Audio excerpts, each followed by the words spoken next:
Esta Organización de estas conferencia sesiones comenzará en a el Board grabarse. Científico. Doctora, buenas tardes otra vez.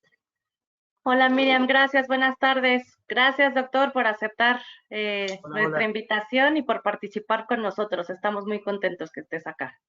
No, pues igualmente.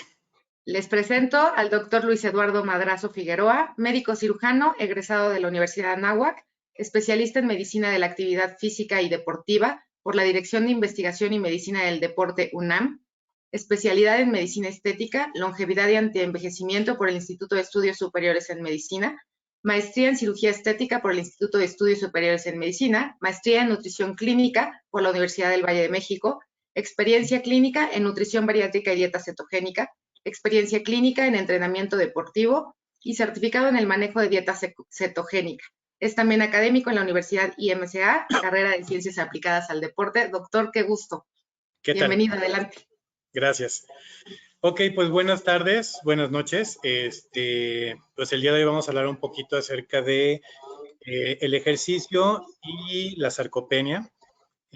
Más que el ejercicio, vamos a hablar un poco de lo que es la actividad física y el ejercicio orientado precisamente al trabajo muscular y en general a la práctica deportiva orientada hacia la dieta proteinada, la dieta cetogénica, etcétera. ¿Ok? A ver, denme un segundito, dejen que esto jale. Ok. Nosotros en nuestros consultorios, cuando trabajamos con personas que tienen sobrepeso, que tienen obesidad o que tienen alguna alteración física secundaria a sus hábitos alimenticios, tenemos que pensar que estamos abordando a una persona de características integrales. No solamente se trata de decirle qué puede comer, qué no debe de comer, o darle una cierta orientación. Tenemos que considerar que va a tener afecciones en diferentes ámbitos, en diferentes aspectos. Y un punto importante de esto es que muchas veces no estamos acostumbrados a la práctica de actividad física. Y esto nos conlleva a patologías o a degeneraciones a nivel corporal que podemos tratar o podemos prevenir. Digo, finalmente, el que una persona tenga sobrepeso no es nada más el hecho de que coma más o que coma de manera incorrecta. También esto va encaminado a que nosotros sabemos que hay de dos aguas. O estamos consumiendo energéticamente más de lo que gastamos, o estamos gastando menos de lo que consumimos, ¿no? Entonces aquí lo que tenemos que hacer también es considerar el aumento metabólico de nuestro paciente, tenemos que activarlo metabólicamente, ¿ok? Como un preámbulo más o menos me gustaría hablar un poquito acerca de la prevalencia de las actividades, de las enfermedades crónico-degenerativas, como podría ser, por ejemplo, la hipertensión arterial, la diabetes, los problemas vasculares cerebrales, el infarto al miocardio, e incluso aquí podemos hablar un poquito de patologías como puede ser el cáncer, como pueden ser a lo mejor la enfermedad de Parkinson y demás, que finalmente es un problema de salud público, ¿ok?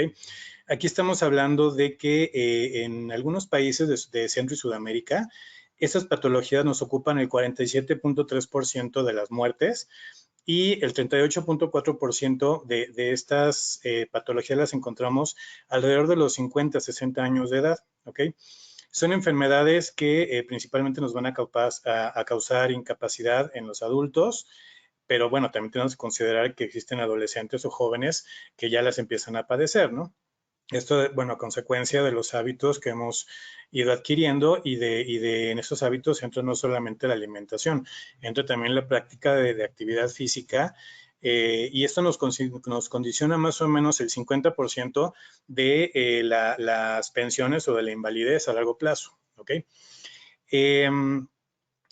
Esta plática, bueno, para poder elaborarla consulté bastantes fuentes bibliográficas y van a ir viendo en la parte inferior de las diapositivas las citas por si alguien quisiera ahondar un poquito más en esto, ¿ok?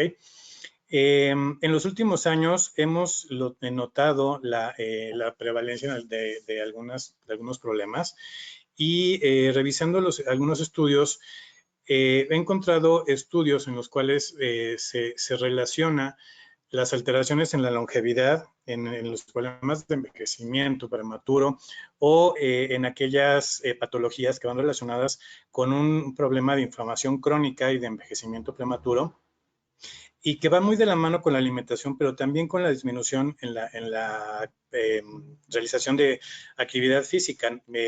Durante la práctica voy a hablar de actividad física y de práctica deportiva, pero realmente es lo mismo, ¿ok? No solamente es hacer ejercicio. Muchas veces tenemos actividades laborales que nos implican una actividad física o que nos implican un esfuerzo físico, y esto lo tenemos que considerar también como un factor que metabólicamente nos va a consumir energía, ¿no?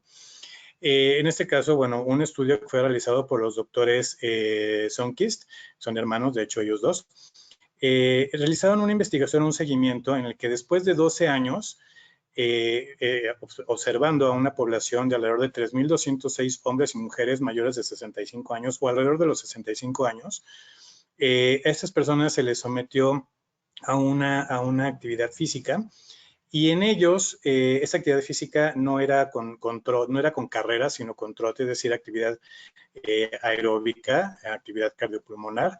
Y en ellos se encontró que el 28% del riesgo de mortalidad se encontraba o aumentaba en aquella población que este seguimiento no realizaba ninguna actividad física con respecto con los que sí la realizaban, ¿ok?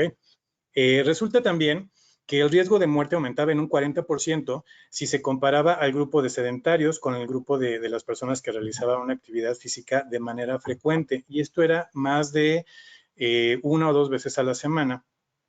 Pero también se encontró con que aquellas personas que realizaban actividad física una vez por semana se desarrollaban un riesgo mayor. Aquí, bueno, nosotros tenemos una frase muy coloquial en la que decimos, los hospitales están llenos de deportistas de fines de semana. ¿Cuál es el problema aquí? El problema es que la adaptación que nuestro organismo desarrolla a la práctica deportiva o a la actividad física es un acumulado. Esto implica que tenemos que tener sesiones de adaptación que nos permitan entrar a un proceso de compensación y proceso de supercompensación física que nos permita adaptar nuestro organismo. Tiene que haber, así como buscamos una adaptación muscular, una adaptación que nos permita desarrollar masa muscular o limitar la sarcopenia, la pérdida de masa muscular, también tenemos que lograr esta adaptación a nivel cardiovascular. Digo, no debemos olvidar que el corazón es un músculo y por lo tanto también es entrenable, pero también el entrenamiento físico mal llevado nos puede condicionar lesiones, ¿ok? Entonces, el problema es cuando nosotros recomendamos actividad física 1 o 2 veces por semana, punto número 1, no logramos ningún cambio, no logramos beneficios. Al contrario, lo que estamos haciendo es provocar un daño. Entonces, eso es importante, ¿no? Hay que considerar el número de sesiones.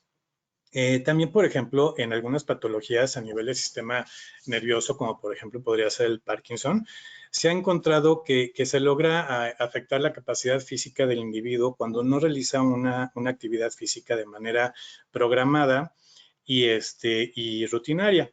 En este estudio, más o menos, se analizaron a 125,000 sujetos, es una población bastante grande, en los que se demostró que la actividad física, sobre todo en los hombres a una edad adulta, cuando tenían una realización de actividad física de manera cotidiana, disminuye en un 60% el riesgo de desarrollar a largo plazo el problema neurológico de Parkinson, ¿no? Y no solamente en Parkinson, sino también en algunas otras patologías.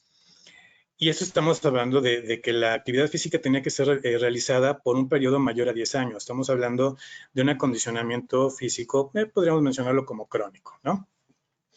Se calcula que alrededor del 34% de los adultos mayores de 75 años realizan alguna actividad física. Realmente el 34% de una población que cada día está creciendo es muy poca.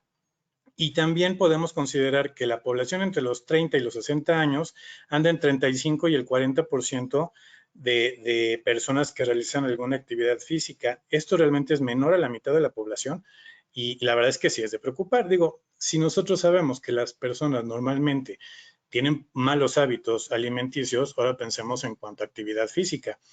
Y a nivel Latinoamérica, híjole, estamos bien acostumbrados a manejar todo en coche, e incluso si trabajamos en hospitales o en edificios o lo que ustedes gusten, para poder subir 1 o 2 pisos tomamos elevador.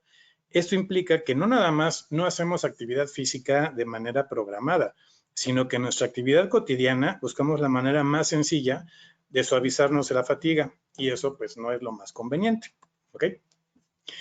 Resulta que hay recomendaciones a nivel internacional y tanto la OMS como el Colegio Americano de Medicina Deportiva, así como la American Heart Association, recomiendan o hacen un hincapié muy enfático en al menos 30 minutos de acondicionamiento físico diario o de ejercicio físico diario, ¿ok?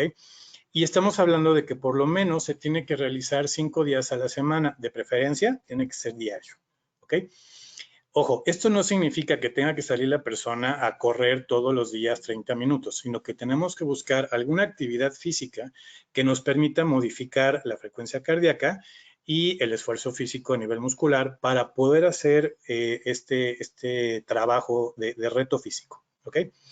De forma continua se sugiere que no sean periodos menores a 10 a 15 minutos. Ojo, cuando trabajamos con pacientes que no están acostumbrados a hacer actividad física, esto nos complica un poquito la situación porque punto número 1, no les gusta. Punto número 2, tenemos que convencerlos. Y punto número 3, en cuanto se cansan, hay rechazo. Entonces, si nosotros hacemos la programación de la actividad física de manera agresiva, el paciente, 1, se va a cansar y 2, puede quedar adolorido. Muchas veces hacemos los propósitos de fin de año y lo que decimos es, empezando en enero, empiezo a hacer ejercicio. Y todo el mundo o mucha gente va y se inscribe. Y a la semana lo abandonan porque les duele hasta las uñas. Aquí el problema que tenemos es que muchas veces la programación del entrenamiento es muy agresivo y entonces la persona no lo encuentra como placentero. Y esto nos complica la adaptación a la actividad física.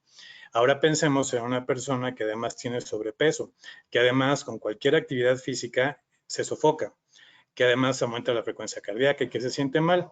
Entonces, con más razón tenemos que hacérselos ameno y de corta duración en un principio. En el caso de la dieta cetogénica, sabemos que los primeros días no van a ser muy agradables.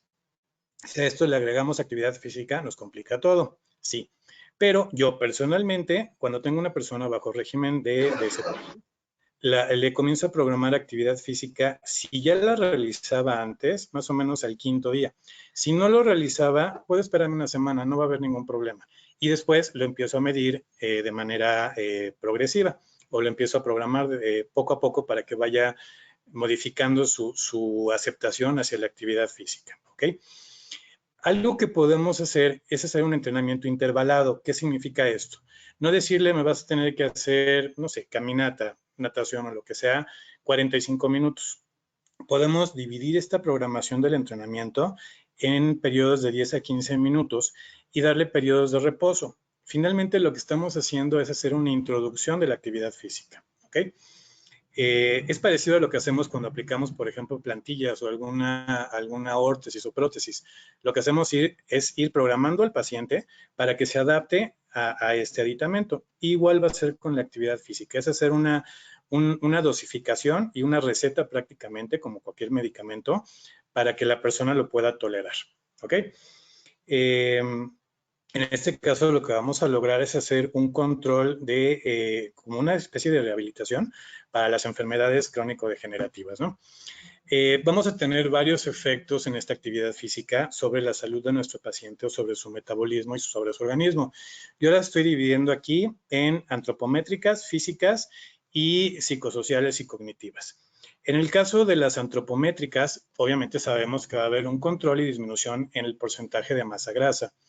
En este caso también vamos, si la dosificación de la carga de entrenamiento es correcta, también vamos a lograr un aumento progresivo en el porcentaje de masa muscular. También nos va a permitir mantener y aumentar la masa muscular, la fuerza muscular y la densidad mineral ósea, ¿ok? Finalmente, la sarcopenia o la pérdida de masa muscular va muy de la mano con la pérdida de masa ósea. Aquí consideremos que si hablamos de pérdida de masa ósea, el hueso se va, no importa si nosotros le ponemos X cantidad de vitamina D, le ponemos una dieta con suficiente suplementación o bien equilibrada y balanceada que nos permite un buen aporte de calcio. Si exponemos a nuestro paciente a los rayos solares, aunque lo dejemos sentado horas en el sol, nos puede ayudar a la absorción, pero no significa fijación y no significa que el hueso conserve ese porcentaje de hueso que absorbió, perdón, de calcio. En este caso, lo que necesitamos es un estímulo mecánico, ya sea de impacto o de tensión.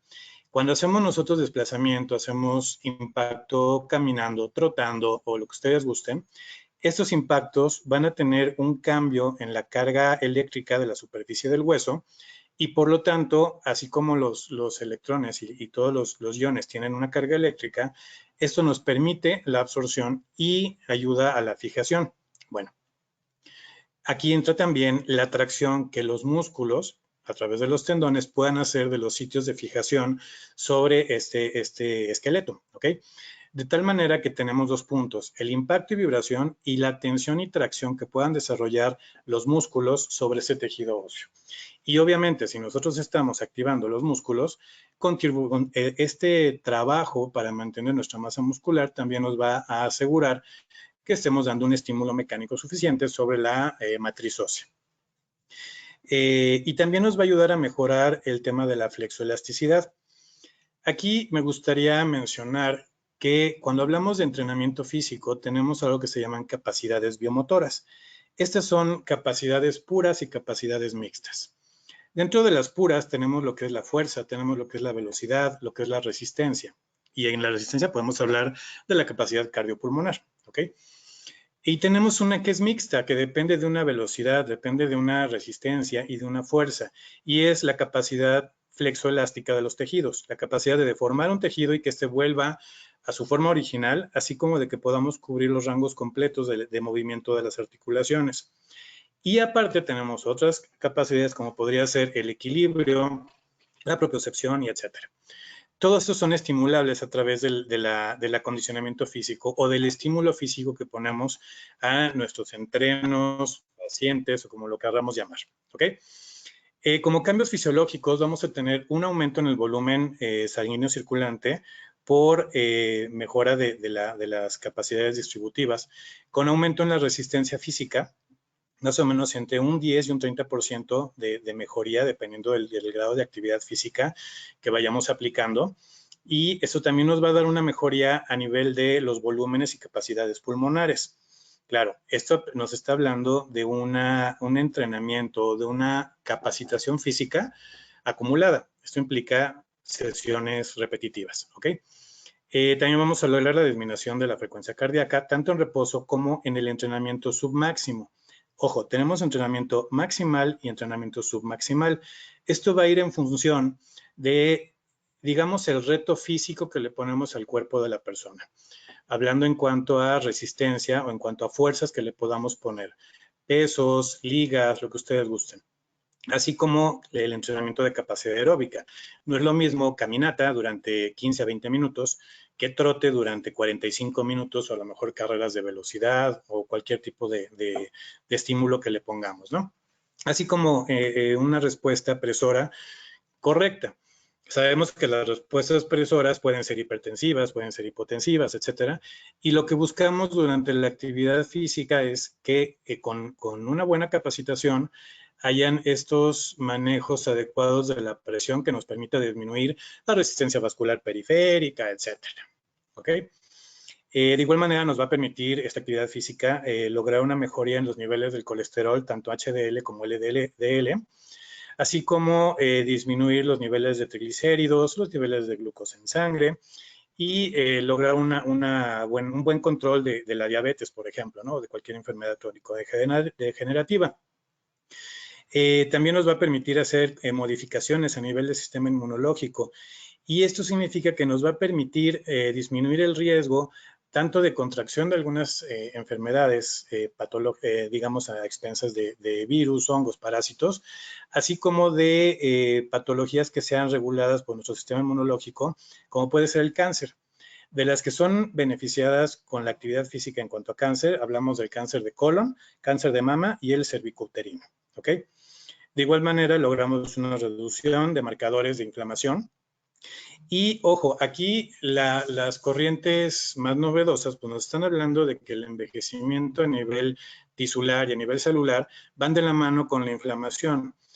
Y cuando nosotros practicamos una actividad física de manera cotidiana, así como con una alimentación bien equilibrada y balanceada, y sobre todo cuando no tenemos un elevado consumo de carbohidratos y tenemos un consumo alto de proteína, logramos reducir esos marcadores de inflamación y por lo tanto estamos luchando contra los procesos de envejecimiento a nivel celular y por lo tanto a nivel sistémico. ¿Okay? También logramos disminución del riesgo de enfermedades cardiovasculares, accidente vascular cerebral y tromboembólicos, hipertensión, diabetes tipo 2, osteoporosis, obesidad, como ya lo he mencionado, cáncer de colon y cáncer cervicuterino. Hay otro rubro importante, que es la parte psicosocial y cognitiva.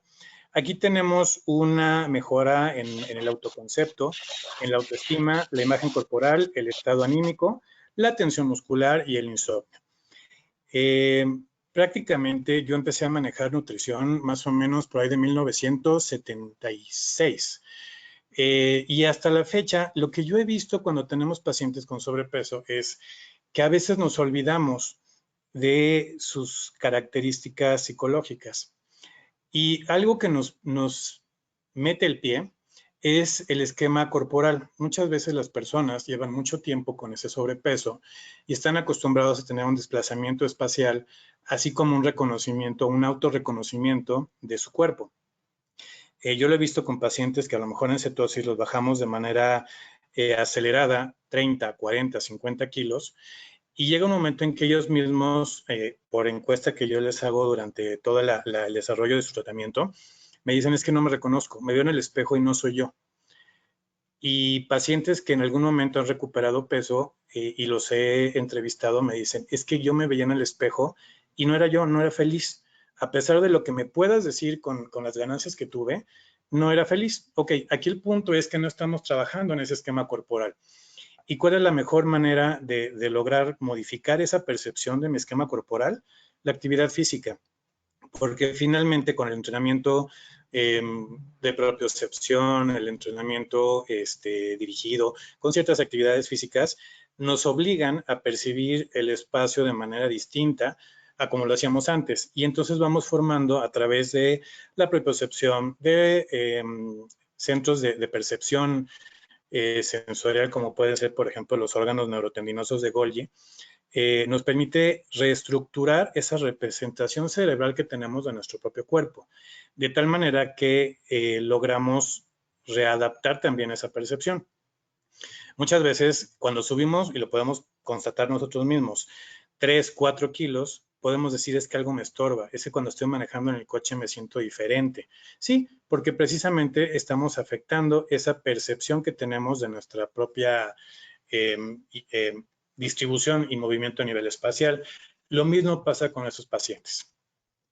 Tenemos también que nos va a ayudar a prevenir o a retrasar la pérdida de las funciones cognitivas, como podría ser mejorar la memoria, la atención, disminuye el riesgo de depresión y disminuye las posibilidades de consumo de estupefacientes, drogas, alcohol, etcétera. Igual que mejora la socialización y la calidad de vida, ¿no? Entonces, hablando prácticamente de lo que es la activación física para nuestros pacientes. En el caso de los niños y los adolescentes, porque cada vez empezamos a tratar también con dieta cetogénica a personas con menor edad, tenemos que considerar que estos beneficios que van a obtener pueden ser a nivel, por ejemplo, en la escuela, ¿no?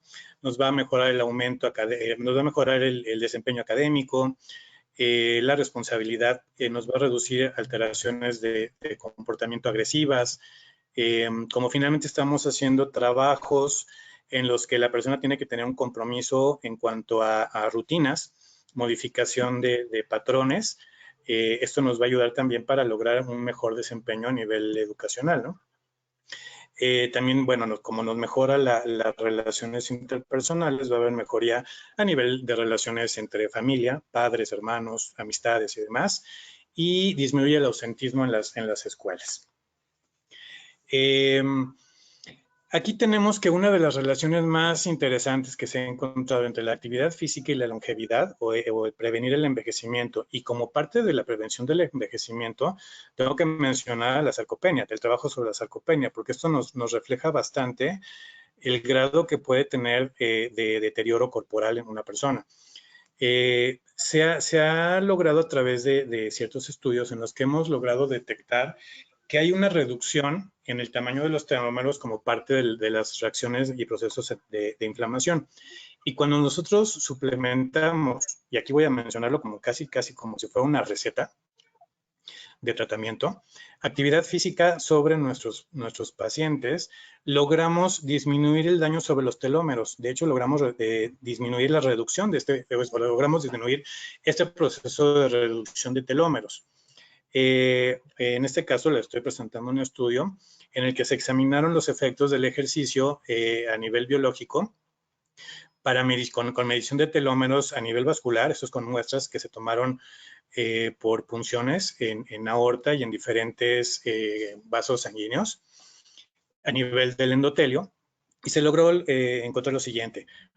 Esto fue un estudio aleatorizado con el desarrollo de actividad física, en este caso fue carrera o trote, a un grupo, y un grupo control que fue sedentario. Y en este caso se realizó solamente durante 3 semanas. En realidad el tiempo es muy corto, es un pequeño periodo, pero en estas 3 semanas se logró ver modificaciones en la longitud de los telómeros. Estamos hablando de que a nivel vascular, la expresión del telómero logró hacer modificaciones a nivel de los telómeros en el 2 y en el Q70, y se redujo la expresión reguladora de apoptosis vascular, apoptosis celular a nivel vascular, a través de las quinasas y de los ciclos celulares, ¿no? Y estamos hablando de un seguimiento de 3 semanas. Entonces, si nosotros logramos que la persona haga su desarrollo físico por un periodo mucho más alargado, imaginen los alcances que podemos tener. También, bueno, hay estudios en los que se ha analizado en personas de la tercera edad, en ancianos, y aquí tanto los doctores Mani como Petal lograron en un estudio de 6 años, hicieron la conclusión de que la intensidad del ejercicio efectuado al menos durante 3 veces por semana nos disminuyó el riesgo de morir comparado con la población sedentaria, y estamos hablando de una reducción del 67%. Ojo, aquí estamos hablando de 3 veces por semana. Más adelante voy a mencionar el número de sesiones a la semana. ¿Okay? Aquí tenemos que entender que el crecimiento de la masa muscular nos va a implicar que tiene que haber un estímulo, digamos un reto al sistema musculoesquelético para que logremos una respuesta de adaptación. Y esta adaptación puede ser medida tanto en superficie, digamos superficie transversal a nivel muscular, como en el número de fibras musculares que podamos tener, ¿ok? Aquí logramos hacer una mejora a nivel fuerza, una mejora a nivel movimiento, a nivel coordinativo, y también en cuanto a economía energética a nivel muscular, ¿ok? Aquí, bueno, los fenómenos entonces que nos van a favorecer la eficiencia contráctil o la eficiencia de contracción de las fibras musculares y de las sarcómeras, va a ser la traducción de la adaptación al estímulo que reciba este músculo, esta sarcómera, ¿ok? Y por lo tanto lo que vamos a lograr va a ser una respuesta muscular adaptativa. Cuando nosotros hablamos de entrenamiento físico, hablamos de lograr procesos de compensación y supercompensación. ¿Qué significa esto? Significa que yo le voy a poner un reto físico a algún tejido, en este caso el músculo, y con esto voy a obtener un resultado medible, es decir, a lo mejor una cierta fuerza para desplazar un objeto. En este caso el reto puede ser una pesa, puede ser una liga, lo que ustedes gusten. ¿Cuál es mi objetivo? Mi objetivo es impulsar este límite o esta barrera de fuerza un poco más allá. Para hacer esto, necesito ir poniendo cada vez mayor reto, ir aumentando los pesos de manera progresiva. Y este proceso de adaptación va a hacer que en un momento, en un principio, la resistencia sea fuerte para mí. Pero conforme voy entrenando, voy haciendo repetitiva este estímulo, mi cuerpo se adapta, en este caso mi masa muscular se adapta hasta que ya no le parece un reto excesivo. Se acostumbró, se compensó. Cuando vuelvo a aumentar la resistencia, vuelvo a poner una carga mayor físicamente, vuelvo a tener esa resistencia alta. y nuevamente tendría que pasar por un proceso de adaptación. Y en este proceso de adaptación no solamente hablamos de combatir sarcopenia, estamos hablando aquí de lograr hipertrofia e hiperplasia. Durante muchos años hablábamos de hipertrofia, lo que significa solamente ampliar el volumen o el tamaño de las fibras musculares. Cuando hablamos de hiperplasia, estamos hablando de reproducción a nivel de células musculares con aumento en el número de fibras musculares. Eso sí ya está demostrado. ¿Okay? El aumento de la masa muscular es el resultado de una tasa de síntesis de proteína, en este caso, incrementada en relación a la degradación de la proteína del tejido.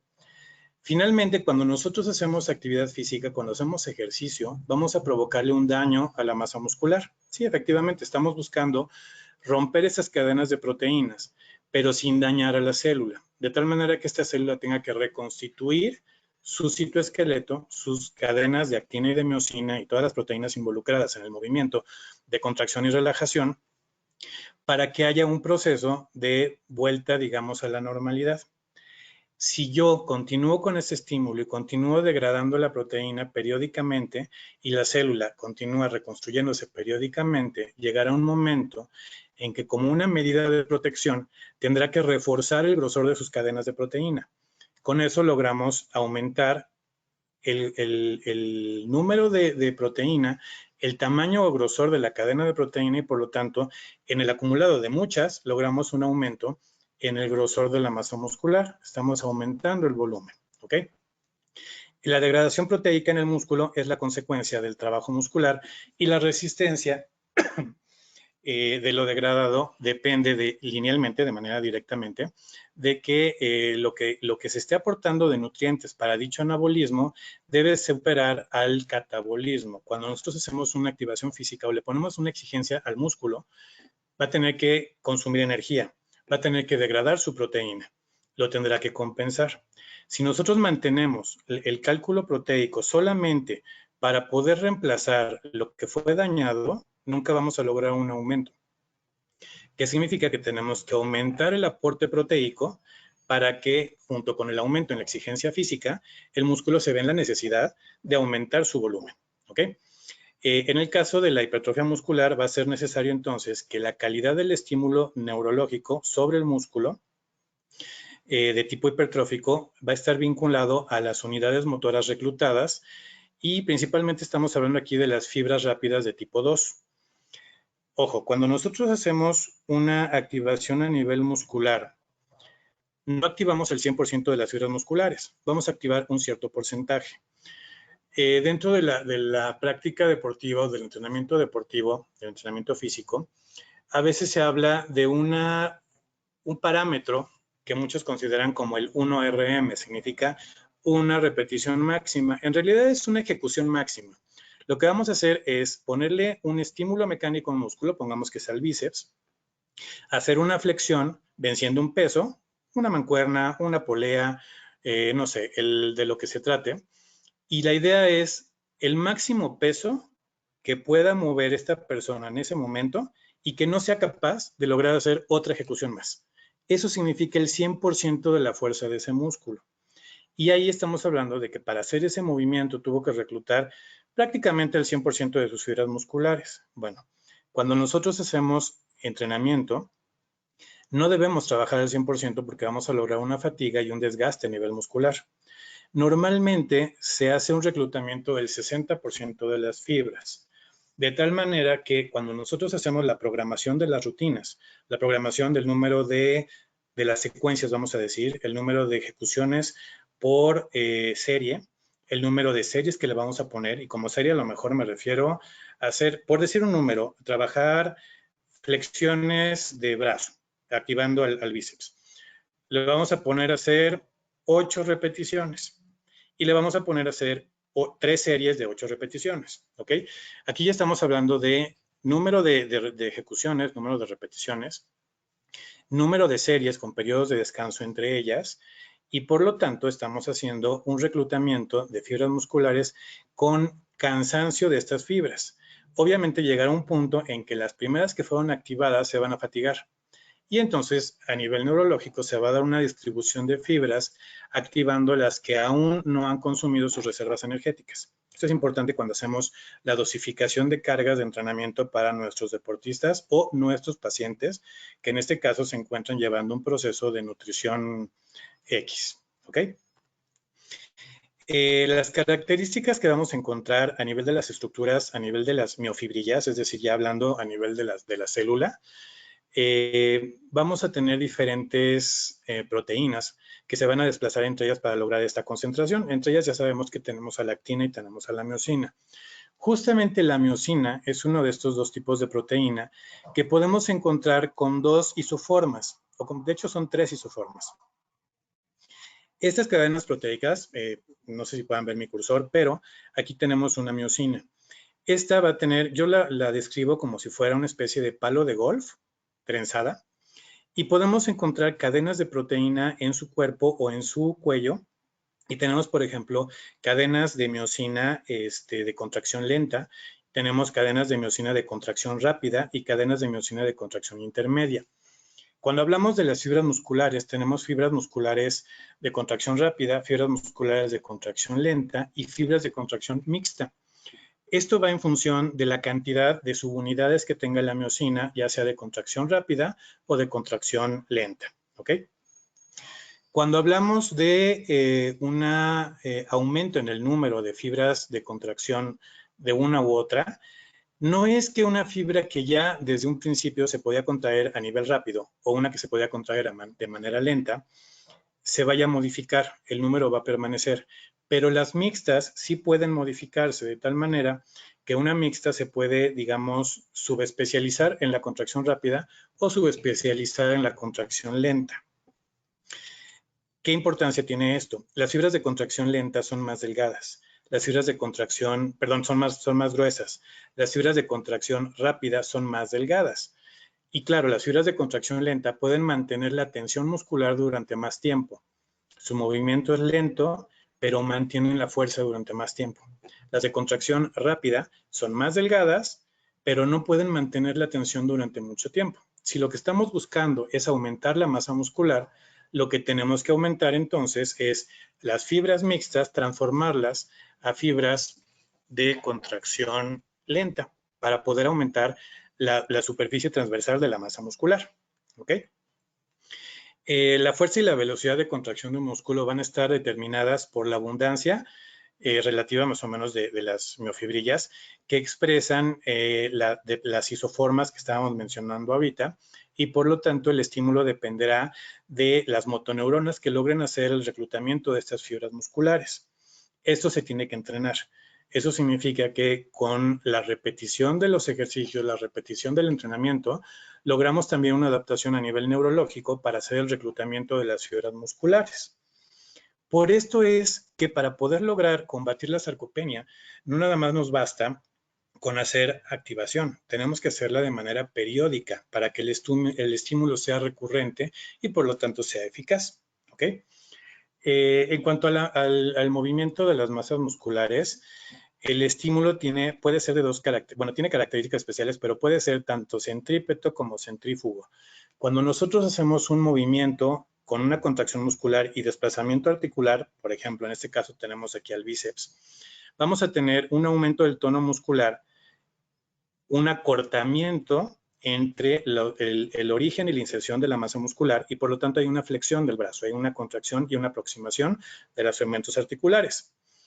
Cuando nosotros vamos desplazando de regreso el brazo a su posición original, lo que vamos a hacer es una contracción excéntrica, de modo que tenemos contracción concéntrica y contracción excéntrica.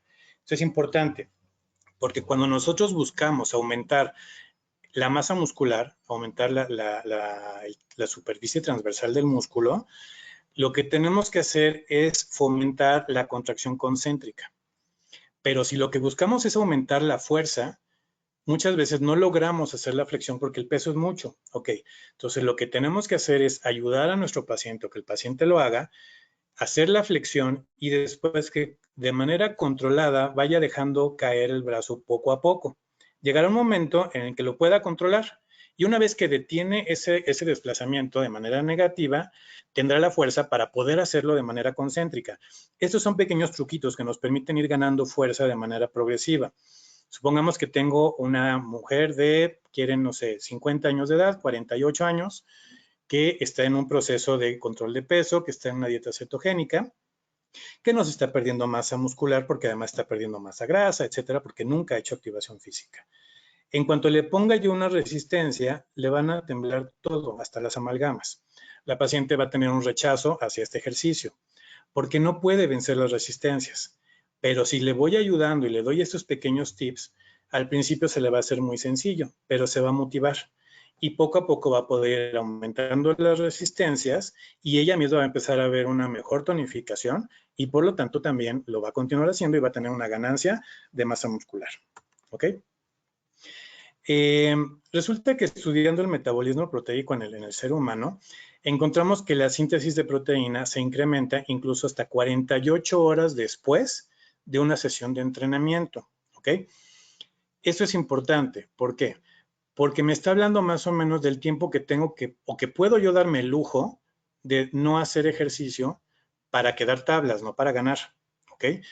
Si yo le pido a una persona que haga ejercicio 3 veces por semana, vamos a poner que lo hiciera lunes, miércoles y viernes, de lunes a miércoles ya casi llegamos a las 48 horas y eso significa que su tasa de síntesis proteica ya volvió a cero. Y entonces lo que estoy haciendo es construir y perder, estimular y perder, ¿ok? El entrenamiento no va a ser óptimo y por lo tanto el trabajo que esté yo aplicándole para vencer la sarcopenia no se va a lograr. Supongamos que lo lográramos. Si lo hago lunes, miércoles y viernes y decide descansar sábado y domingo, nuestra siguiente sesión de entrenamiento sería el lunes. Y ahí sí ya perdimos completamente todo lo ganado durante la semana. Por eso es que muchas veces no se ven ganancias cuando hacemos ejercicio. Y aquí estamos hablando de un proceso que además nos está metiendo en catabolismo, ¿ok? Entonces, el daño va a ser mayor o la pérdida va a ser mayor. Si consideramos que la degeneración también aumenta por el estímulo físico, esto nos va a generar un desequilibrio a favor del catabolismo, ¿ok? Y por lo tanto, nosotros tenemos que revertir el catabolismo del músculo bueno, a nivel metabólico, por la limitación calórica que estamos dándole en la alimentación a nuestro paciente. Y también le estamos poniendo una exigencia física. Y si sumamos las dos, vamos a tener un proceso catabólico y no nos va a permitir la ganancia de masa muscular y por lo tanto vamos a seguir en sarcopenia, ¿ok? Cuando yo le doy un aporte de una proteína de buena calidad, lo que estoy haciendo, y supero la cantidad que estoy utilizando a nivel de generación durante el catabolismo, voy a lograr darle el suficiente aporte a nivel muscular para que este segmento corporal del que estemos trabajando logre una mejoría, ¿ok? Aquí, bueno, va a ser importante también que lo que buscamos es modificar el equilibrio que logramos entre el aporte proteico y la exigencia física. Tenemos que vencer ese catabolismo. Ojo, aquí viene un punto importantito. Esta persona, este médico, llamado Tipton, mostró que la ingesta de una mezcla de aminoácidos o de hidratos de carbono, perdón, de aminoácidos o de proteína hidrolizada de buena calidad, consumido después de un ejercicio de fuerza, es decir, un reto físico a la masa muscular, estimula la tasa de síntesis de proteína en el músculo humano y conduce a un balance proteico positivo, ¿ok? Eso lo sabemos. Y la gente que trabaja en los gimnasios lo sabe muy bien. Le tengo que dar proteína a mi entreno para que pueda ganar masa muscular. Pero ojo, ahí viene el siguiente detalle. Levenhagen y otros colaboradores de él comprobaron que la ingesta de esta proteína tiene que ir directamente después del ejercicio. Pero si esta proteína es suministrada después de las 3 horas del entrenamiento físico, la síntesis proteica ya no funciona igual, no está bien estimulada. Cuando nosotros llevamos a una persona en dieta cetogénica, normalmente le pedimos que cada una de las tomas sea aproximadamente cada 3 horas. de tal manera que la programación de la actividad física de nuestro entreno o nuestro paciente tiene que coincidir justamente con los periodos de tiempo en los que no esté en digestión, pero tenemos que dar un suficiente tiempo para que la siguiente toma de proteína caiga antes de las 3 horas. De esta manera, lo que estamos haciendo es favorecer que el estímulo que le damos al músculo tenga una respuesta favorable a la reconstrucción. Claro, aquí hay que considerar que cuando nosotros consumimos la proteína, tiene que pasar por un proceso de digestión y de absorción. Y esto lleva un cierto tiempo, de tal manera que este cálculo de tiempo para saber en qué momento dosificamos o recetamos el ejercicio, tiene que llevar una relación con el tiempo en el que nosotros recetemos la proteína, ¿ok? O el consumo proteico del que se trate. Va a ser importante señalar también que los depósitos de glucógeno a nivel muscular y hepático son bien importantes para lograr mantener la masa muscular. Cuando nosotros tenemos un exceso en la ingesta de proteína y estamos hablando de más o menos 2 gramos por kilogramo por día, las reservas de glucógeno agotadas van a lograr una compensación o se va a lograr un buen metabolismo, ¿ok? Y esto implica que los cuerpos cetónicos y la urea, etcétera, que sean producidos durante este periodo, así como la reposición o a nivel metabólico, la reposición del glucógeno a nivel hepático y muscular, son procesos metabólicos que nos implican deshidratación. ¿Por qué? Porque son procesos bioquímicos que consumen mucha agua, de tal manera que cuando nosotros buscamos hidratar a una persona que hace actividad física, nosotros tenemos que dar cierto aporte de líquidos, sí. Cuando nosotros damos una dieta proteinada, tenemos que aumentar el aporte de líquidos, sí. Eso está relacionado también con la actividad física, con el desgaste a nivel hepático, el desgaste a nivel muscular de estos depósitos de glucógeno. Si nosotros no aumentamos el consumo de líquidos, no aumentamos el consumo de agua, lo que vamos a hacer es deshidratar a nuestro paciente. Pero no estamos hablando de una deshidratación a nivel sistémico que podamos ver en mucosas o algo por el estilo. Estamos hablando de deshidratación a nivel celular, no a nivel tisular. Y esto nos puede favorecer lesiones a nivel musculoesquelético. Rupturas de masa muscular grado 1, grado 2, grado 3, etcétera. ¿Por qué? Porque le estoy poniendo un esfuerzo físico al músculo que tiene células deshidratadas y que por lo tanto pueden ser dañadas. Ahora sí, ¿qué significa hipertrofia muscular? Significa luchar contra la sarcopenia. Significa ganancia de masa muscular, ganancia de porcentaje de masa muscular. En la hipertrofia muscular, lo que estamos buscando es el aumento del tamaño del diámetro transversal de las fibras debido a un aumento en la cantidad de los filamentos contráctiles de actina y de miosina. Y precisamente estamos hablando aquí de la miosina con subunidades de contracción lenta, ¿ok? Esto va a ser a través de la síntesis proteica, sí es cierto. Bueno, resulta que en el humano vamos a tener que a más masa muscular también tenemos un mayor desarrollo de fuerza. Ahorita para fines prácticos lo vamos a dejar así, porque muchas veces el tener mucho músculo no implica tener mucha fuerza. Dependerá también del tipo de entrenamiento que le pongamos a nuestro paciente.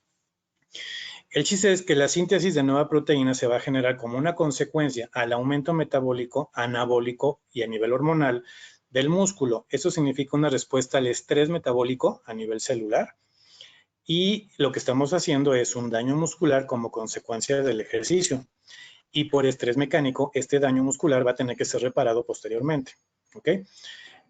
También aquí estamos hablando de factores inmunológicos que nos estimulan esa estimulación.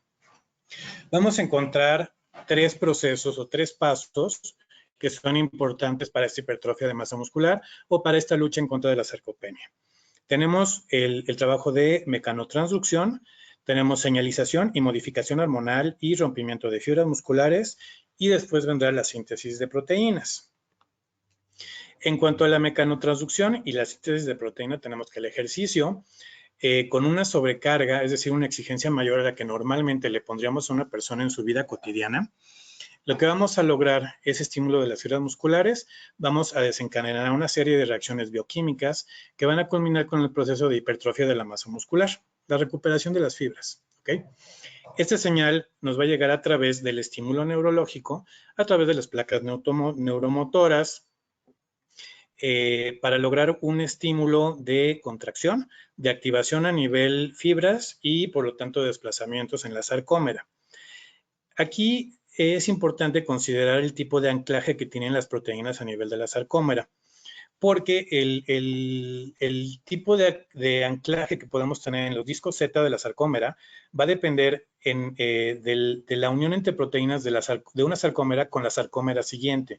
Y por lo tanto vamos a tener uniones que encadenan la contracción de una proteína de una sarcómera a otra y después de una fibra muscular a otra. Es una cadena dinámica aquí, una cadena kinesiológica de movimiento a nivel celular. ¿Ok? Y bueno, siguiente sería la síntesis proteica y sabemos que, bueno, el proceso de síntesis proteica va a comprender a dos momentos, la transcripción y la transducción.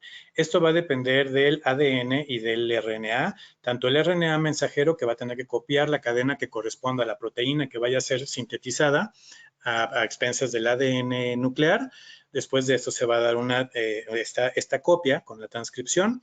Y hablamos de una complementación a través del RNA ribosomal para lograr el aminoácido que sea correspondiente al segmento proteico del que estemos tratando de replicar. ¿Ok? También entran aquí el RNA mensajero, el RNA de transferencia, para lograr esta decodificación de la copia de aminoácidos que se ha requerido y por lo tanto la traducción de la información que venga a nivel nuclear.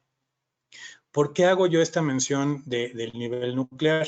Bueno, resulta que cuando nosotros estudiamos las células musculares, encontramos miocitos que se encuentran activos de manera contráctil y se encuentran encadenados, como les decía, a través de las sarcómeras, tanto de la misma célula como de las células contiguas.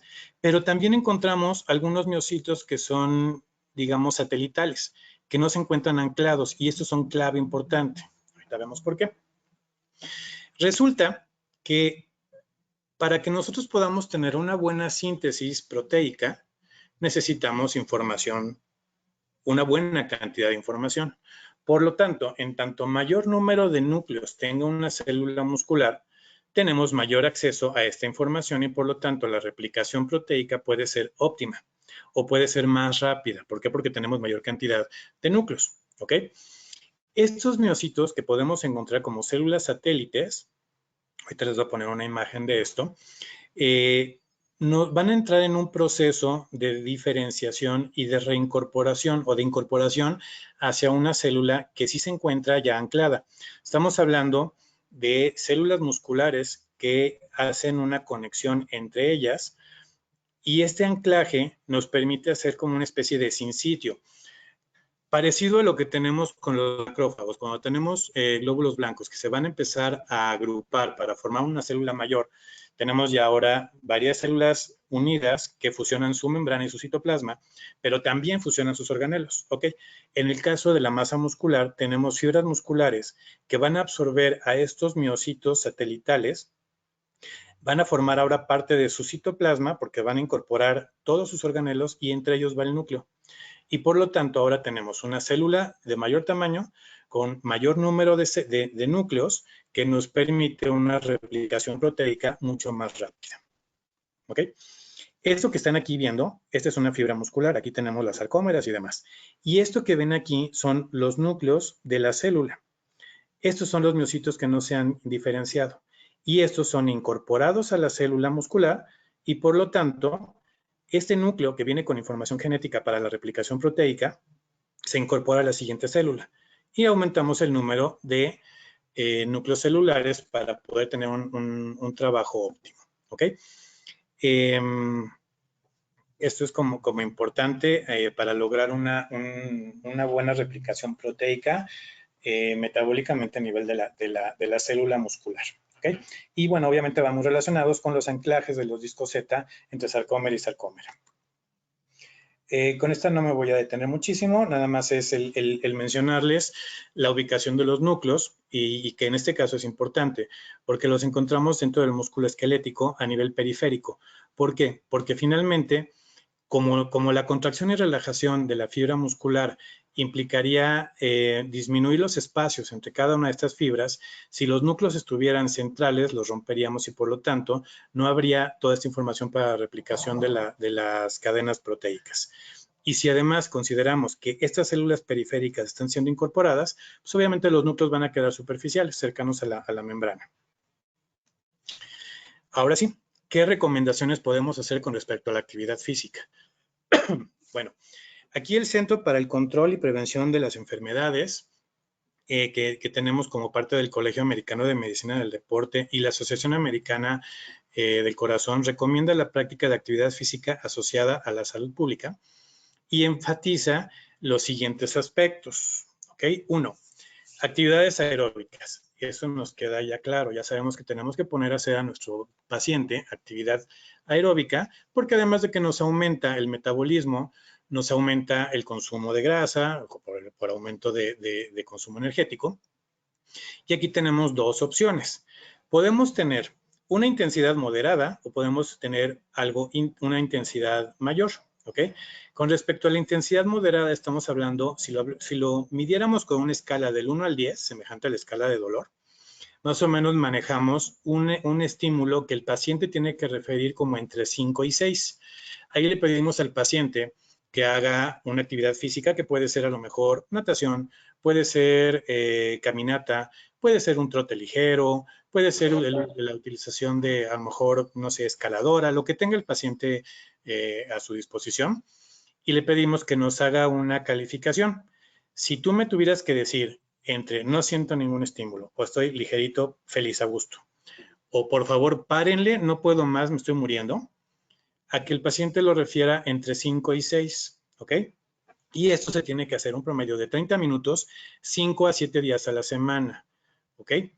Si hablamos de una intensidad mayor, aquí el esfuerzo físico va entre 7 y 8, ya no es 5 a 6, es 7 a 8.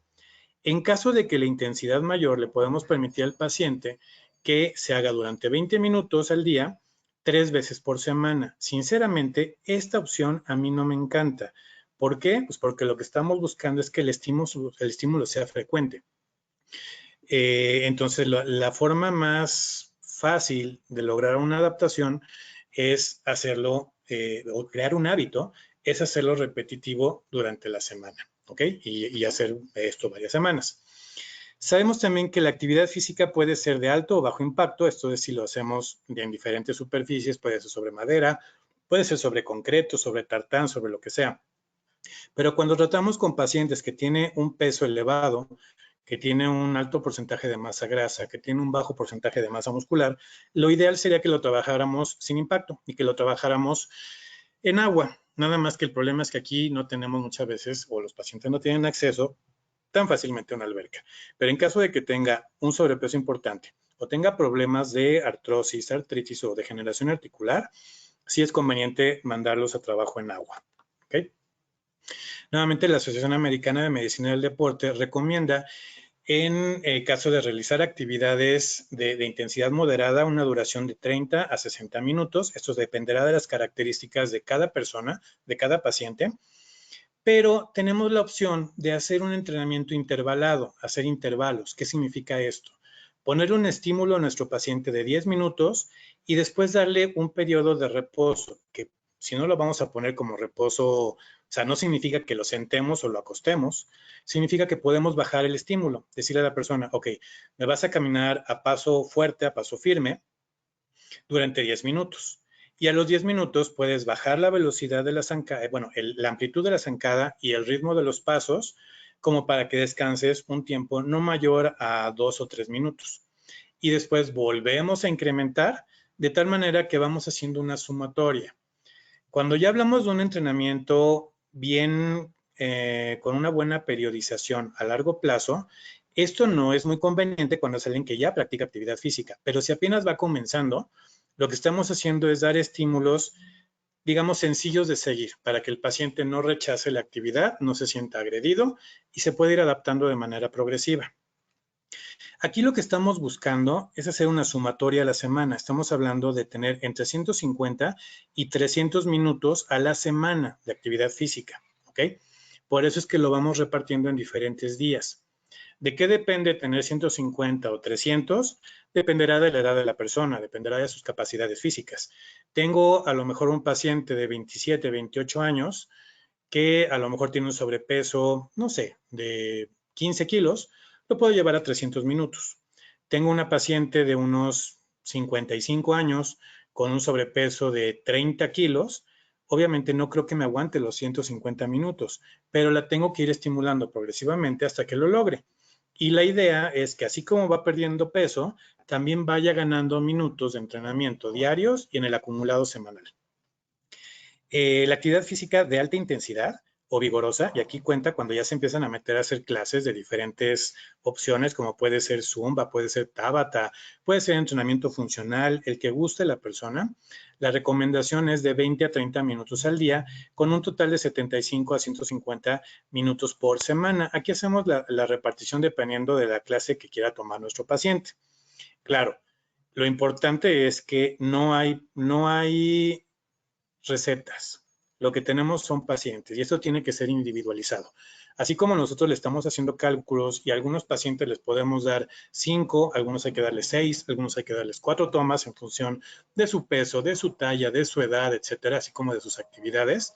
También la dosificación del entrenamiento físico tiene que ser adecuada a cada uno de los pacientes.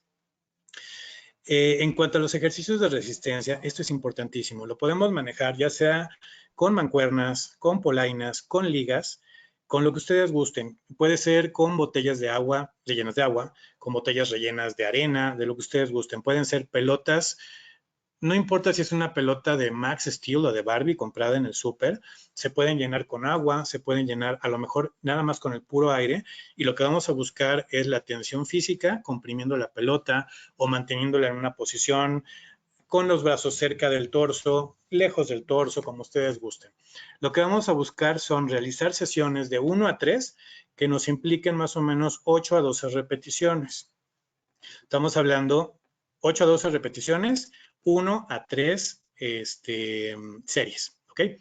Y cada ejercicio debe de trabajar diferentes grupos musculares de tal manera que nosotros vamos a poner entre 8 y 10 tipos diferentes de ejercicios. Pueden parecer muchos, pero en realidad no lo son. Si ponemos 2 ejercicios, vamos a poner 3 para brazo, que nos impliquen trabajo de bíceps y de tríceps. Prácticamente ya vamos 3. Si nos vamos después a pecho y espalda, ponemos otros 2. Si hablamos de hombro, ponemos otros 2. Ya prácticamente llevamos entre 7 y 8 ejercicios diferentes. Y después metemos algo para pierna. Ya nos fuimos a entre 10 y 12 ejercicios distintos, ¿ok? Lo que sí tenemos que hacer es un cálculo para que la persona no se pase 2 horas haciendo el ejercicio. Y esto nos habla del tiempo de duración de cada repetición, el tiempo de descanso entre cada serie y el cambio de ejercicio. Muchas veces para que el paciente no se nos aburra, lo que podemos hacer es un ejercicio de rotación y entonces le ponemos ejercicios para bíceps, para tríceps, para hombro, para pecho y para pierna, haciendo un circuito.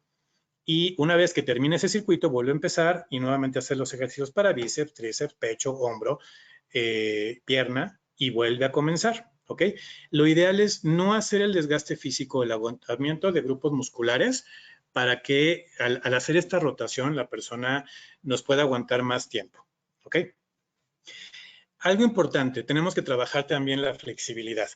Y aquí estamos hablando de al menos dedicarle 10 minutos al estiramiento de los grupos musculares que se trabajaron.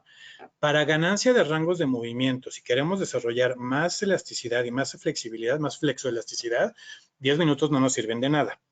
Pero en este caso estamos hablando de pacientes que apenas se están activando físicamente. Y en este caso vamos a hacer movimientos que pueden ser utilizados con una toalla, con una cuerda, porque a lo mejor el paciente no alcanza a sujetar sus tobillos, sus muñecas o lo que sea. Y aquí vamos a dar un tiempo de mantener la tensión de 10 a 30 segundos y vamos a sugerir 3 a 4 repeticiones por cada uno de los segmentos corporales. Aquí lo que estamos es intentando hacer una elongación de fibras, estirar a toda la masa muscular de determinados grupos, según los que estamos trabajando, para mejorar la relación entre las fibras musculares, entre las cadenas de actina y de miosina, pero también entre grupos de músculos. Y al hacer la relajación nos aseguramos de que la circulación del músculo sea óptima. Mejoramos la oxigenación y mejoramos la nutrición y el aporte de los nutrientes que el músculo requiere para su recuperación. Por eso es que siempre es importante meter un poco de estiramiento. Muchas veces estamos acostumbrados a hacer el estiramiento como preparación para el ejercicio. No, en realidad lo ideal es que pasemos a un trabajo que active la frecuencia cardíaca o que la aumente para que esto aumente la circulación sanguínea en todos los grupos musculares. El estiramiento puede funcionar como enfriamiento, no es recomendado como calentamiento, de tal manera que todas las sesiones de estiramiento las ponemos al final del ejercicio cardiovascular que le hayamos puesto a nuestro paciente o el ejercicio de fuerza que le hayamos puesto. ¿Okay? Este estiramiento tiene que ser mantener la posición con este estímulo, que obviamente a veces puede costar un poquito de trabajo, pero tenemos que mantener fluidez en la ventilación.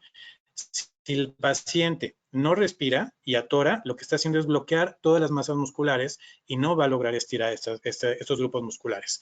También tenemos que evitar los ejercicios balísticos, como por ejemplo, para que lo entiendan más claro, las mariposas. Sentados, planta de pie con planta de pie y empujamos las rodillas contra el piso. Si lo vamos a hacer, tiene que ser presión continua para que no estimulemos a los músculos de manera contraria. Cuando hacemos balísticos o hacemos rebotado el ejercicio, el músculo tiende a defenderse y lo que va a hacer es provocar contracciones. Ese músculo jamás se va a estirar. Por eso es que tenemos que mantener la contracción de manera sostenida. ¿Ok? Hay un punto importante. Tenemos que recomendar también a nuestros pacientes para mejorar su desenvolvimiento a nivel espacial. Tenemos que ponerle trabajo o ejercicios de equilibrio, de balance, jugando con los centros de gravedad del cuerpo. Y si además se trata de un paciente que es adulto mayor, y aquí adulto mayor no me voy a referir a tercera edad, ya con que ande por arriba de los 50 años, tenemos afección a nivel equilibrio y balance. Entonces, en este caso tenemos que hacer algunos ejercicios que nos impliquen equilibrio, obviamente apoyándonos con balones, con bastones, con barandales, con lo que nos pueda tener el paciente en su casa, a lo mejor al respaldo de una silla o lo que sea, y es mantener ciertas posturas durante más o menos 60 a 90 segundos, dependiendo de lo que se trate o del estímulo que estemos buscando. Y esto puede ser desarrollado apoyando los dos pies, apoyando uno solo, apoyando sobre alguna superficie un poco inestable que puede ir desde una almohada o una colchoneta hasta balones, pelotas o tablas que tienen medios círculos o medios balones en la parte inferior, como es la tabla de Babcock, por ejemplo. Y esto nos permite dar un estímulo a nivel propioceptivo para que el paciente nuevamente trabaje su equilibrio, trabaje su balance, pero reestructure su esquema corporal, lo que habíamos mencionado al principio de la plática. Hay un punto. Tanto el equilibrio como el trabajo de flexoelasticidad se tienen que trabajar todos los días porque son de las capacidades biomotoras que son más ingratas, se pierden más rápidamente que la fuerza y que la masa muscular. ¿Ok? En el caso de niños, porque también tratamos con niños que tienen que tener un control de peso, aquí lo que estamos recomendando es que al menos tenga 60 minutos de actividad, de actividad física entre moderada y vigorosa o intensa. Y acuérdense que aquí habíamos quedado que era más o menos entre 7 y 8 en una escala de 10, de 0 a 10. Y esto tiene que ser al menos durante 5 días a la semana, para que, bueno, se logre ese trabajo acumulativo. ¿Qué otra cosa que es importante? Bueno, pues la duración y el estímulo que quedamos en cuanto a intensidades. Y listo. No sé si tengan alguna pregunta. Muchísimas gracias, doctor. Hola, hola. Hola, sí. Listo. Muchas gracias, doctor. Sí, hay un par de preguntas que nos han escrito y que nos han mandado por el chat. Empezamos con el doctor Mendoza. Pregunta 2 cosas. 1, sí. ¿Debemos iniciar ejercicio anaeróbico antes del aeróbico o viceversa? A ver, yo sugiero hacer una programación. Lo ideal sería que nuestro paciente trabajara ejercicio aeróbico, lo podemos repartir, y lo ideal sería que hiciera el trabajo aeróbico diario. ¿Por qué? Porque lo que estamos haciendo también es buscar el aumento del metabolismo para lograr la quema de grasa también. En este caso podríamos hacer combinaciones con el trabajo de fuerza y a lo mejor trabajar el cardio diario y poner el trabajo de fuerza 3 veces por semana. Ahí podríamos poner a hacer trabajo de resistencia física cardiovascular, caminata, trabajo en agua. Igual podemos hacer caminata al aire libre, bueno, no al aire libre, sino al aire, pues, sobre piso, o caminata en agua, como si estuvieran haciendo jogging, cosa que es un poquito más pesado, pero que no daña articulaciones, de lunes a viernes o de lunes a sábado. Y a lo mejor el trabajo de fuerza con alguna resistencia como ligas, como mancuernas o como polainas, ahí podría ser a lo mejor martes, jueves y sábado. Yo sé que les dije que la ideal es que se trabajara la fuerza todos los días, pero como aquí estamos haciendo un trabajo también cardiovascular que implica activación muscular, no tenemos una pérdida. Entonces, estamos haciendo una combinación que nos permite darle variedad al entrenamiento de nuestros pacientes para que no se fastidien y estamos estimulando todos los días. Ok, perfecto. Tenemos otra pregunta del doctor Mendoza. En un paciente con sobrepeso más OAD de rodilla, ¿qué recomendaciones o ejercicios estarían indicados? Ok, aquí el problema es que tiene sobrepeso y que tiene problemas articulares, tiene problemas de rodilla. Lo ideal sería trabajarlo en condiciones de poco peso. Aquí lo ideal sería meterlo a trabajar en agua. Hay gimnasios en los que podemos trabajar cicloergómetro, por ejemplo. Hay cicloergómetro sumergible en el que se puede trabajar dentro del agua o se le puede trabajar en agua con espaguetis. Esto es como los gusanos de este material para el agua, y ese lo ponemos en los brazos y en el pecho de tal manera que estamos quitándole peso. O lo podemos trabajar con chalecos salvavidas y adentro del agua puede tener todo el jogging que quieran. Finalmente no estamos impactando las articulaciones, sobre todo rodilla ni columna, y el trabajo cardiovascular va a ser bastante intenso. Que no tiene acceso a la alberca, bueno, lo podemos trabajar con cicloergómetro. Nada más hay que tener en cuenta los rangos de movimiento articulares o la amplitud de movimiento tanto de cadera como de rodilla y de tobillo, colocando el sillín del cicloergómetro a una altura conveniente. Esto es aplicar el pie en el pedal, estirar lo más que se pueda y entonces colocar el sillín del cicloergómetro a la altura del trocánter femoral, y con eso tenemos la distancia correcta para no forzar la rodilla. Hay otra opción, podría ser el trabajo con armón, que es como parecido al cicloergómetro pero con brazos. Estos son fáciles de conseguir y si no se pueden modificar una bicicleta. El chiste es poner un poco de resistencia y el trabajo cardiovascular, en lugar de hacerlo con extremidades inferiores, lo trabajamos con extremidades superiores. Muy bien. Tenemos varias más preguntas. Doctora Vargas, ¿quieres comentar algo? ¿Preguntar algo? Dejo que termines de hacer las preguntas y luego yo le hago algunas preguntas al doctor. Okay. Muy bien. El doctor Diego Arturo Ramos. Doctor, buena tarde. ¿Cuál es su opinión sobre los ejercicios tipo HIIT para la reducción de peso? Funcionan. Aquí lo que estamos haciendo con los HIITs es un entrenamiento intervalado. El problema con los HIITs es que normalmente son explosivos y nos aumentan la frecuencia cardíaca muy rápido. Yo sí los recomiendo, pero no en pacientes que van comenzando. Si el paciente ya tiene antecedentes de hacer actividad física, adelante, no hay problema. Si no la realizaba, primero tenemos que lograr una adaptación. Acuérdense que esto es progresivo.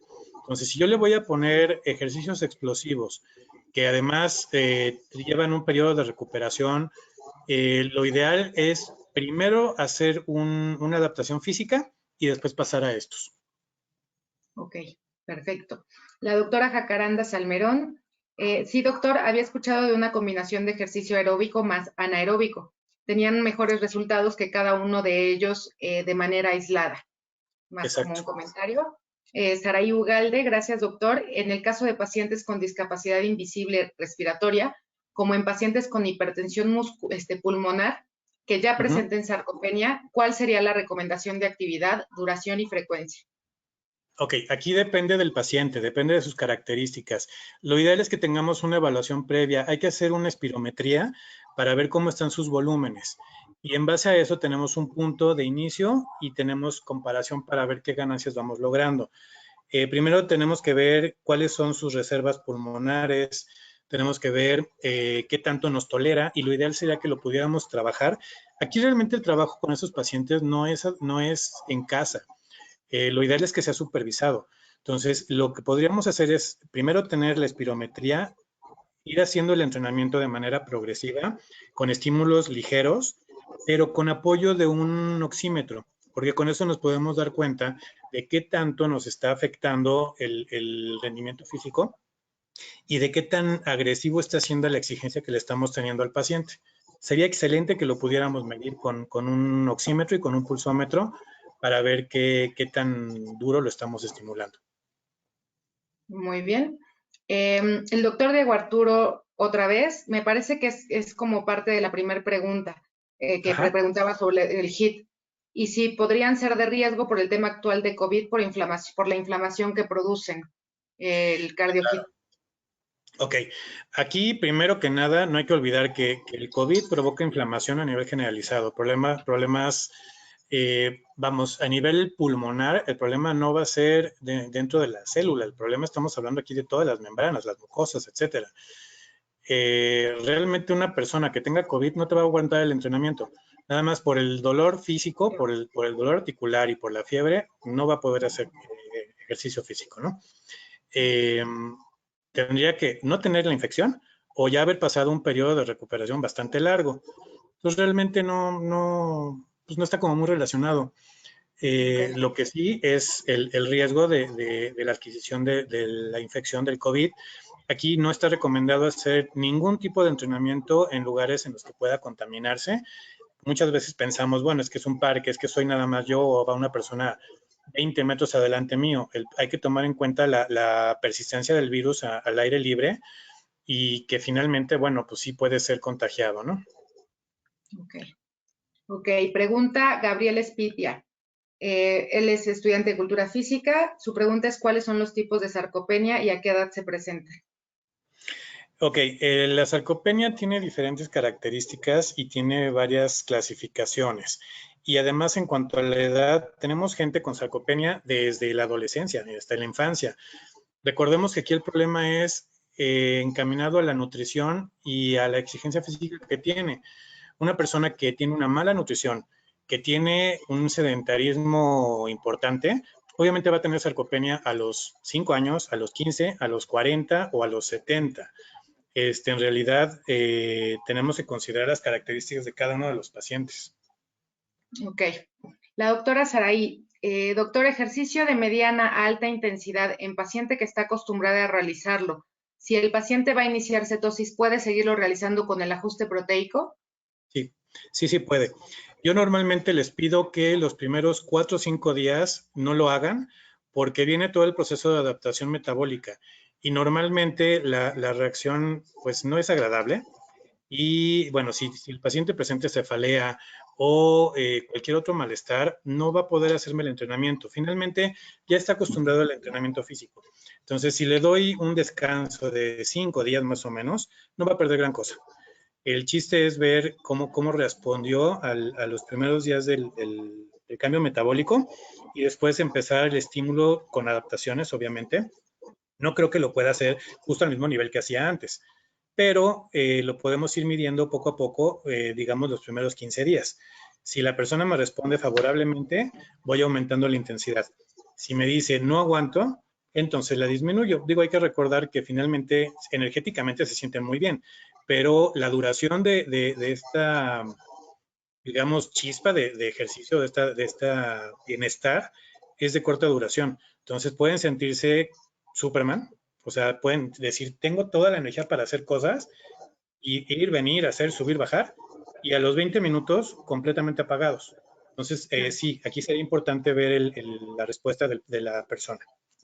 Ok, muchas gracias. Pregunta Itzel, ¿mejor tipo de proteína que tú recomiendas, doctor, para tomar para recuperación después del ejercicio? Ok, aquí lo ideal es una proteína que tenga, obviamente una proteína de diseño, que tenga un porcentaje, un buen porcentaje de proteína, que además sea de fácil preparación, de fácil digestión y de fácil absorción. Perfecto. Doctora Vargas. Ahora sí, doctor. Pues muchísimas gracias por tu plática. La verdad es que muy interesante. Ahora nos queda claro muchas cosas en cuanto a los que tratamos pacientes con diferentes tipos de patologías que vemos que hacen ejercicio y que la verdad es que no lo hacen orientado por qué no les funciona, ¿no? Me queda claro como mucho la parte de que necesitan, o sea, yo creo que el mensaje importante es necesitan una supervisión, necesitan una orientación adecuada, porque si no, la verdad es que creo que están haciendo cosas sin tener resultados y por eso llega a ser frustrante para muchos pacientes, ¿no? Creo que es muy importante individualizar, como bien lo dijiste, no es una receta, ¿no? Hay que individualizar la actividad física con diferentes tipos de pacientes. Y a mí se me ocurre preguntarte una cosa, doctor, porque muchos de los pacientes que tienen, por ejemplo, que ya están en el límite de la están en el límite de sarcopenia o ya con sarcopenia y por edad, etcétera, no les recomiendan ningún otro tipo de ejercicio más que todos le dicen eso, métete a nadar, ¿no? A un paciente con sarcopenia, el ejercicio que realizan con una actividad así como natación, claro, bien pues recomendada y haciendo con el ritmo que se requiere para aumentar la frecuencia cardíaca, etcétera, ¿puede funcionarles únicamente eso para mejorar la masa muscular o no? No, definitivamente no. Cuando tú trabajas entrenamiento acuático, vamos a poner natación tal cual, no entrenamiento acuático, sí hay una resistencia que vencer con respecto al agua. Pero el problema es que aquí el entrenamiento principalmente va a ser cardiovascular. Y recordemos que esto nos aumenta el catabolismo a nivel celular. El problema es que aquí necesitamos no solamente aumentar el catabolismo, necesitamos aumentar el anabolismo posterior al entrenamiento. Yo no recomendaría, si ya tienen un cierto grado de sarcopenia, no recomendaría el entrenamiento en agua cardíaca, o sea, cardiovascularmente puro. Yo sugeriría más bien resistencia. Quizás sí trabajo cardíaco, cardiopulmonar, eso sí lo vamos a necesitar, pero me iría más con el entrenamiento de fuerza. Hay diferentes técnicas, como podría ser, por ejemplo, el water workout, en el que tenemos que hacer desplazamientos con resistencia. Aquí implica desplazarse dentro del agua, luchando a lo mejor con la tabla, empujándole en contra del agua para hacer fuerza en brazos. A lo mejor el utilizar una paleta o utilizar una aleta corta, no una aleta muy larga, para aumentar la resistencia por parte del agua. Lo que estamos buscando es un reto de fuerza para que el músculo tenga que compensarse, ¿no? Y obviamente sin olvidar la suplementación proteica, porque obviamente si ya tuvo pérdida de masa muscular, no la va a ganar nada más con el ejercicio. Necesitamos a fuerza dar una proteína de alto valor, una proteína, aquí sí, la proteína orgánica, tal cual no nos va a funcionar. Necesitamos una de diseño. Exacto. Esto, ¿no? El mensaje también importante, porque piensan que solo con la alimentación, a estos pacientes definitivamente no los alcanzamos, ¿verdad? O sea, solo con la alimentación, por más que le calcules el aporte proteico alto. Consideremos esto, muchas veces podemos hacer un cálculo, digamos que no sea del 15%, ¿no? De proteína. Vamos a poner que a lo mejor se trata de un paciente que no tiene sarcopenia, pero quiere ganancia de masa muscular. Y nos vamos a un 17, 20% de proteína. Finalmente lo que estamos haciendo es una dieta proteinada, una dieta alta en proteína, pero no vamos a ver gran ganancia. Si no hay un estímulo físico, no lo vamos a lograr. Yo normalmente a mis alumnos les digo lo siguiente, aunque les duela, somos lo que comemos. Y el 85% de la modificación corporal está en la dieta, sí. Pero cuando estamos hablando de ganancia de masa muscular y de hipertrofia muscular, ahí no nada más es la dieta, entra también la exigencia física, entra el entrenamiento. Entonces, tenemos que hacer perfectamente el balance, sin olvidarnos del balance nitrogenado y etcétera, para considerar también el desgaste físico que vamos a tener y poder no estar recargando extra a nivel renal, ¿no? Pero sí necesitamos a fuerza el aporte proteinado. Siendo sinceros, el aporte de proteína, digamos, vegetal, nos queda un poquito bajo. A veces sí tenemos que aumentarlo. La proteína animal también nos queda un poquito bajo. Yo siempre recomiendo una suplementación con proteína de diseño extra. Ok, sí, esto es importante también porque con estos pacientes muchas veces no quieren consumir como una proteína prefabricada y todo esto, ¿no? Dicen, no, con la dieta, ¿no? Y por un paciente en sarcopenia, pues definitivamente está muy, muy complicado alcanzar el aporte, ¿no? Y menos si quieren ganar masa muscular y no están en sarcopenia, ¿no? Sí, mira, de hecho, como comentario, yo tengo algunos pacientes que son budistas y ellos se niegan completamente a consumir proteína de origen animal. Ellos a fuerza necesitan un balance y un cálculo muy, muy estricto en cuanto a la proteína vegetal, pero normalmente les tengo que meter aparte una suplementación. Obviamente que sea, a veces no me aceptan el suero de leche, ¿no? Me tendría que ir con una proteína que tenga alto aporte en cuanto a soya, en cuanto a ay, se me fue, ¿cómo se llaman los chícharo, por ejemplo, ¿no? Ajá, de chícharo. Sí, pero hay que considerar ese aporte, ¿no? Y finalmente, pues también mucha de la proteína vegetal que tenemos, pues ya sabemos que contiene fitoestrógenos. Y aquí el porcentaje de fitoestrógenos que nos puede aportar la proteína sí nos llega a afectar en cuanto a ganancia de masa muscular, porque también tenemos que considerar las concentraciones de testosterona, ¿no? Entonces, sí, muchas veces necesitamos ese punto en cuanto a la suplementación. Ok, gracias, doctor. Creo que había alguna otra pregunta, Miriam. Sí, hay una más. Bueno, la doctora Itzel pregunta como complemento de lo que acaban de decir, ¿de diseño extra se refieren a una alta en leucina? Sí, exacto, que tenga leucina, por ejemplo, para poder lograr un mejor aporte, porque es uno de los principales, de las principales aminoácidos que nos van a ayudar a contrarrestar la sarcopenia. Igual, si puede venir complementado, obviamente, con vitamina D, pues eso es increíble, porque dentro de los procesos de reconstrucción muscular, pues interviene muy importantemente la vitamina D, ¿no? Y obviamente Súper. con un buen porcentaje de esta. Muchísimas gracias, doctor. Me parece que ya está contestada, ya están todas las preguntas. Les agradecemos muchísimo, doctor. Qué gusto haberlo podido tener en esta plática. Les recuerdo, yo soy Miriam Micelo, soy gerente comercial de New Penta México. Les pido que si no conocen los productos que, por ejemplo, pueden funcionar para un paciente de todo lo que acabamos de ver, contáctenos, nos pueden mandar un mensaje por cualquiera de nuestras redes o al número de New Penta y con mucho gusto el equipo comercial les podemos explicar un poco más de qué tenemos como opción para este tipo de pacientes. Doctora Vargas, nuestra siguiente plática. Muchas gracias, Miriam. Nuestra siguiente plática es el próximo